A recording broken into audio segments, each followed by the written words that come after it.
Hello friends and welcome back to my channel. Today I have something a little bit different for you. I am doing a little video about how I set up my workstation in order to do a piercing. I decided to make this video after seeing a lot of really unsafe piercing setups getting posted on social media, on TikTok or on Instagram, and seeing things that clients might not immediately recognize in these setups as safe or unsafe, but piercers can, and wanting to share education for clients to understand what to look for from safe setups and what questions to ask their piercers, and also to help piercers understand who may not have had comprehensive education or training, may not understand how to do a safe setup, and may not know what things to be considering. This is not a comprehensive video. This does not replace hands-on education and training, and this is not designed to replace a proper apprenticeship or proper education. After sitting down and filming, I thought of like 8 more things that I could have included about setups, but the point of this was not to create a structured or like super educational tutorial about how to set up for a piercing. The purpose of this is just to provide some simple introductory education so clients can advocate for themselves for safety, and piercers who may not have had the same access to training are able to see some ways that they can potentially improve their setup.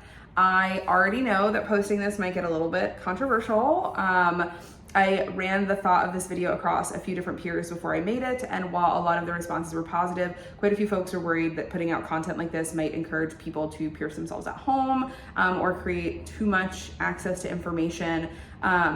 I personally think that a safe, clean setup is pretty easy to access information already. If you research medical setups, it wasn't super hard for me to find some documentation about how they set up for surgical prep or dental exams. So I ultimately decided to make this a YouTube video that is very publicly accessible. But if there is good feedback to this and folks want to see me do a very in-depth research piece, maybe on my Patreon or maybe here on YouTube, I'd love some feedback in the comments below.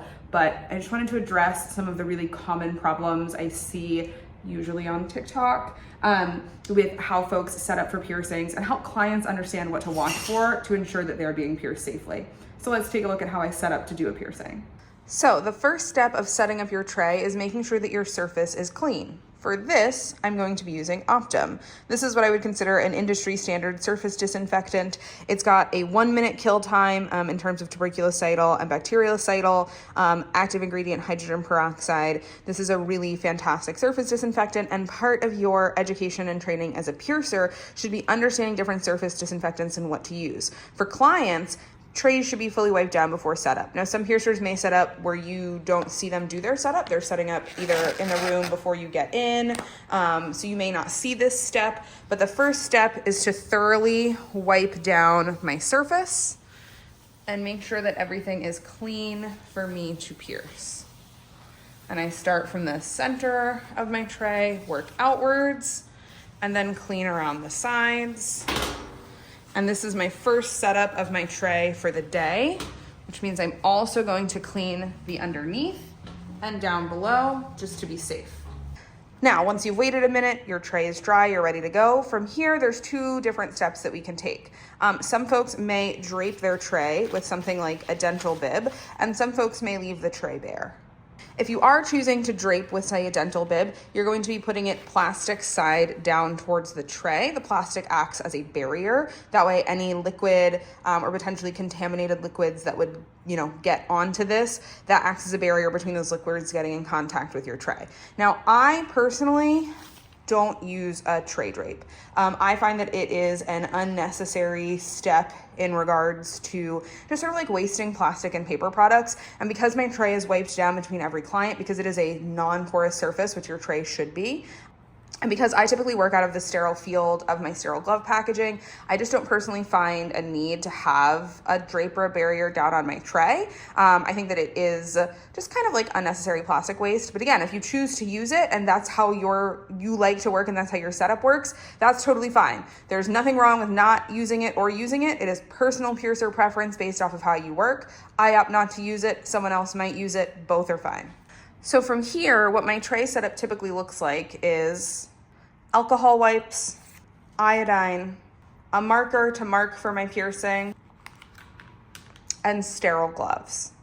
Now this setup can change depending on exactly what piercing I'm doing, but I'm generally using an alcohol iodine as a 2-step skin prep, and I'm using a sterile marker to mark for the piercing. And then after my marks are done, I'll use iodine to wipe down the area, and then I'll open my sterile gloves and work out of this package.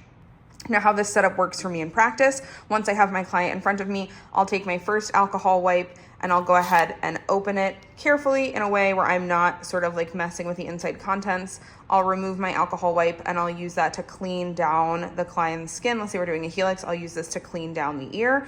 Then this alcohol wipe that was initially used to clean and remove gross debris will be disposed of.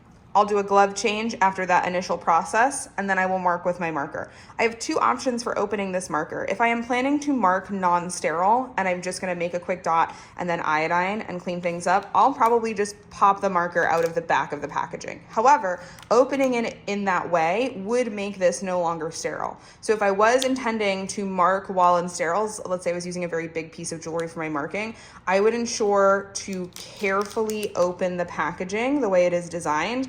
This way I maintain sterility of the marker. I would then drop that marker on my sterile field, swap into sterile gloves, and use it to mark. However, in most instances, I am just marking with this before any sterile gloves come out. So in those cases, I will just pop it out the back of the packaging because it's a little bit faster. And then I'm going to use this marker in order to make marks on my client's ear.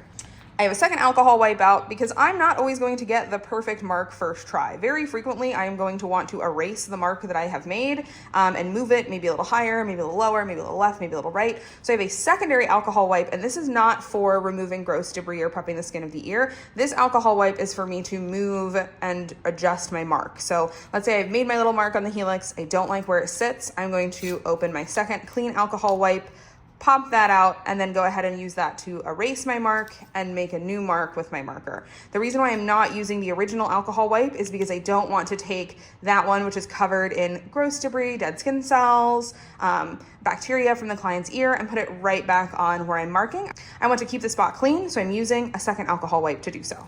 Once I have a mark down and I like it and we're good to go, then I'm going to take my iodine wipe. This I find if you use little wipes like this, it's really important where and how you open them. Their tear lines are often in weird spots. I'm going to open my iodine wipe, take this out, and use this again to prep the skin prior to piercing. So I will go over my mark, go around the ear on the front and back, make sure everything is thoroughly prepped with iodine, and then I will go ahead and dispose of that iodine wipe. From here, it's time for another glove change and some sterile gloves. So what I will do is I will open my packaging for my sterile gloves. And this will become my working surface on my tray. So I will very carefully open this package top and bottom, reach in here and unfurl from the sides. Very careful not to touch the inside of this rectangle here, as this is my sterile field. This outside area is designed for me to touch, but this inside area remains sterile. And then I will very carefully don my sterile gloves.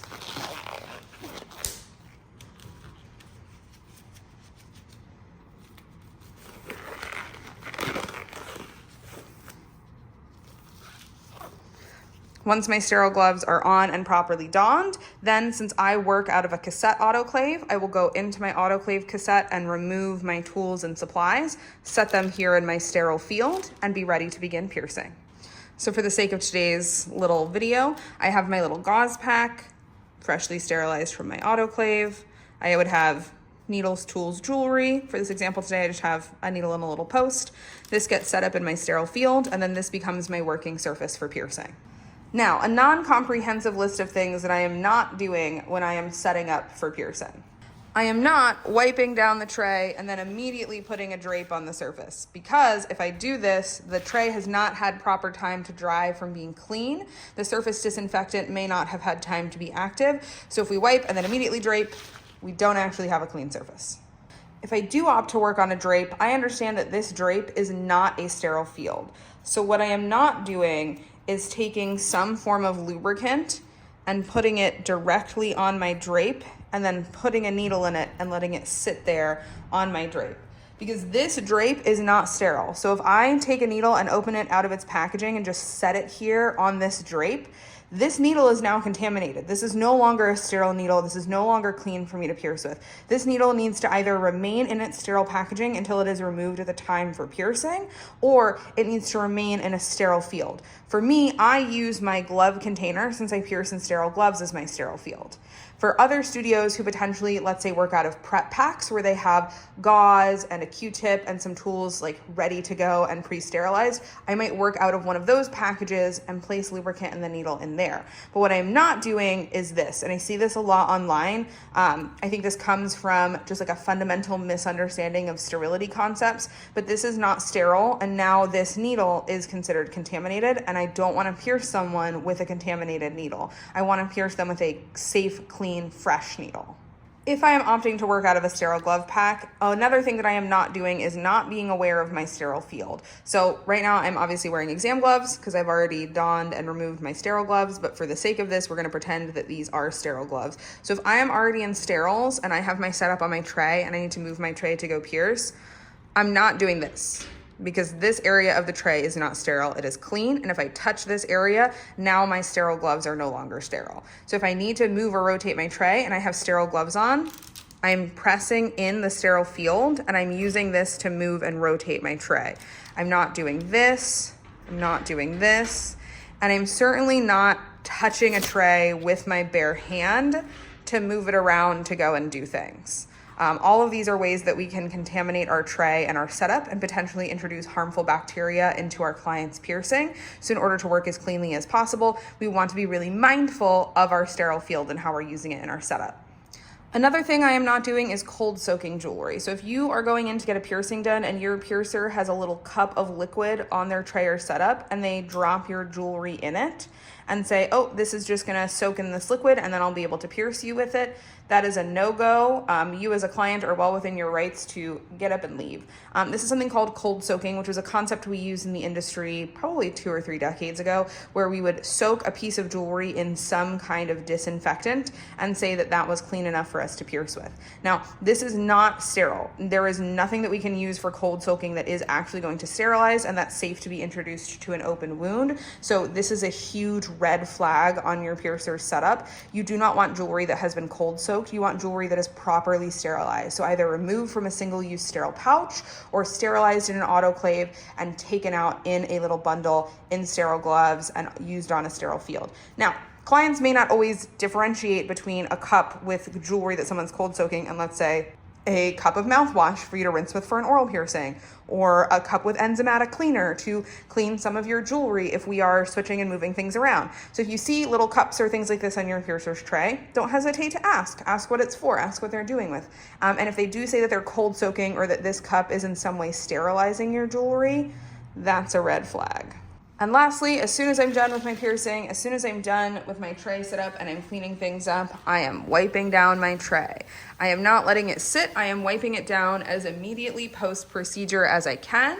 And this is because if there is any contaminant, if anything does get on the tray, blood, saliva, bodily fluids, we want to clean that up as quickly as possible. We don't want to give it any time to dry down on any of the surfaces of our tray and potentially harbor unsafe bacteria for our next client. So the second my setup is removed and disposed of, my absolute next step is cleaning down the tray. And clients, you may see piercers doing this immediately after your piercing. It does not mean that we think you're dirty. It does not mean that we think you're gross. You actually want to be seeing your piercer immediately cleaning their setup and workstation. That way you know they are being clean and preparing things for the next client.